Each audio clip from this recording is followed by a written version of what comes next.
Hello everyone, I welcome you all to Study Squad and it is 9 a.m. and you know what time it is? It is time for your daily dose of vocab which will be under 5 minutes. यहाँ पर जो आप vocab देखने वाले हो that is taken from the Hindu. So एक verified source से आपको vocabulary मिल रही है.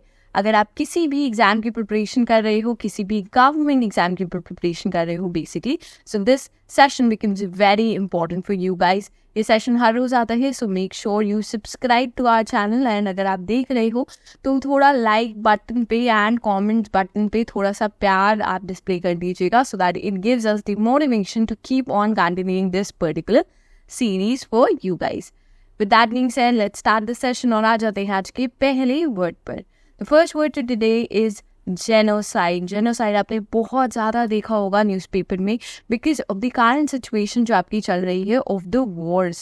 आपकी 2 wars चल रही है, एक आपकी रशिया और यूक्रेन की चल रही है एंड दूसरी साइड अगर हम वॉर देखेंगे तो इजराइल की चल रही है विद गाजा, राइट. यहाँ पर आपने ये वर्ड जेनोसाइड ज़रूर इनकाउंटर किया होगा अगर आप न्यूज़पेपर्स स्टडी कर रहे हो. So what does this word means? It means the murder of all the people of a particular race, religion, caste, etc. Here, यहाँ पर क्या होता है आपका, अगर आप एक ही जाति से बिलोंग करने वाले लोगों को या एक ही रिलीजन या रेस या एक पर्टिकुलर एरिया से बिलोंग करने वाले लोगों को अगर आप मर्डर करने स्टार्ट कर देते हो, then at that point of time you are committing a genocide. आप एक जेनोसाइड कमिट कर रहे हो. अब इसका एग्जाम्पल भी देख लेते हैं. The example says Israel is sometimes accused of committing acts of genocide against the Palestinians. So Israel पे कभी कभी एक्यूजेशन लगती है जहाँ पर बोला जाता है कि ये लोग जेनोसाइड कर रहे हैं आपके पैलेस्टीनियंस का. Coming to the synonyms, we have massacre, we have pogrom, and then we have holocaust. Okay, so these are the synonyms here. Next word पे आती है. Next word is grave. Hey, grave has 2 meanings. एक grave आपने normally देखा होगा जहाँ पर you बरी a dead body, right.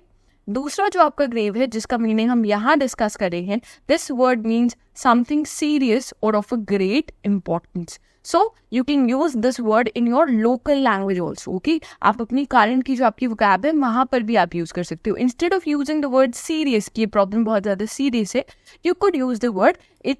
The problem here is of grave importance. Okay, so you can use this word grave here. Okay, coming to the example we have, he said that the situation in his country is very grave or it is very serious. If we think about, अगर हम situation यहाँ पर image आप देख सकते हो, unemployment is a problem here and it is a grave concern for our nation. Okay, concern for our nation at time, or you could say for India also. So, ये जो unemployment की आपकी problem देख रहे हो, this is of grave concern to our nation at particular. So therefore we placed the image head. Coming to the synonyms, we have tumulus, we have crypt and we have vault as well. Next word पे आते हैं. The word is render which means to give, present और perform something. यहाँ पर अगर आप कुछ देते हो, कुछ प्रेजेंट करते हो किसी को या परफॉर्म करते हो, तब हम उसे कहते हैं रेंडर करना. You are rendering something. Coming to the examples, we have you can render assistance to someone in need, or a singer can render a song with enthusiasm.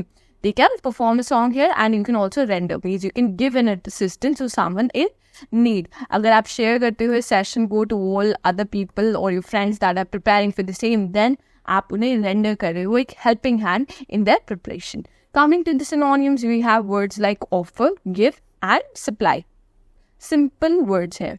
Next आते हैं हम एजुडिकेशन. एजुडिकेशन आपका जो word है यहाँ पर ये थोड़ा सा टिपिकल लगेगा अगर आप पहली बार देख रहे हो, ठीक है. प्रोनाउंसिएशन भी अच्छे से देख लेना एंड इसकी स्पेलिंग भी अच्छे से देखना. दे कुड आस्क यू कि कौन सा वर्ड रॉन्ग स्पेल्ड है. ओके, यूपीएससी ये क्वेश्चन भी आपको दे सकता है.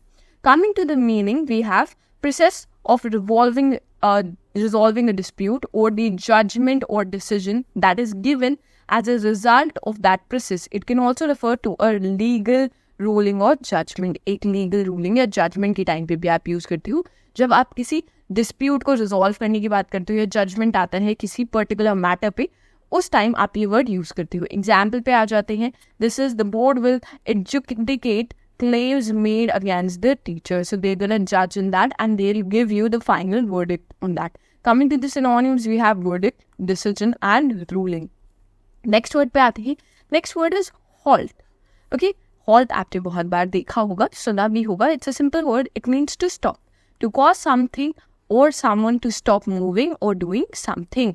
आप किसी को रुकने के लिए बोलते हो.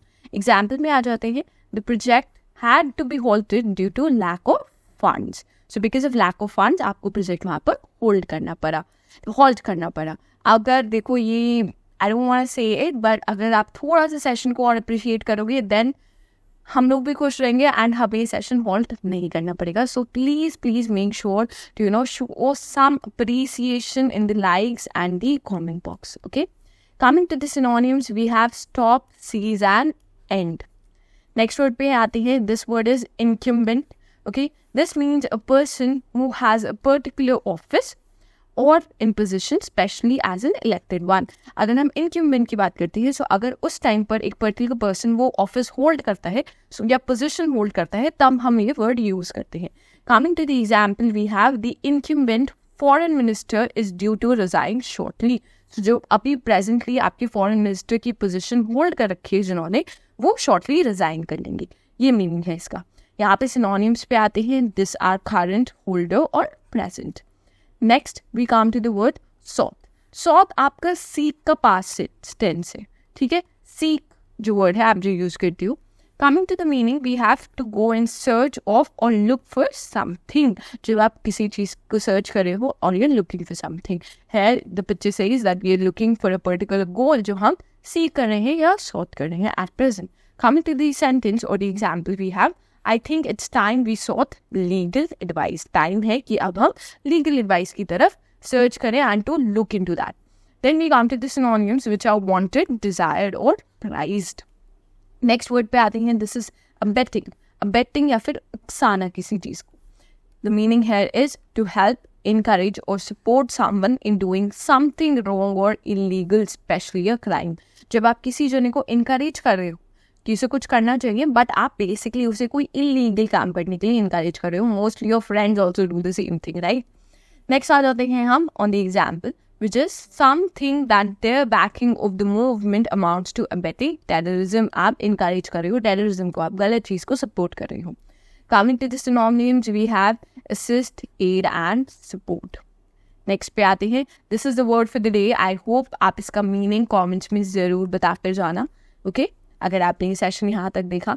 Nextly and lastly I would like you guys to like this session. Share कर देना अपने फ्रेंड्स के साथ. कमेंट्स पे आंसर ज़रूर कीजिएगा. फीडबैक भी दीजिएगा कि आपको सेशन कैसा लगा एंड थोड़ा सा मोटिवेट करने का हमें भी ट्राई कीजिए ताकि हम इस सेशन को रोज़ आपके लिए कंटिन्यू कर पाएँ. And lastly do not forget to subscribe to our channel so that every day जब भी सेशन आए तो आपके पास नोटिफिकेशन पहुँच जाए. With that being said we will end the session here. Thank you for watching.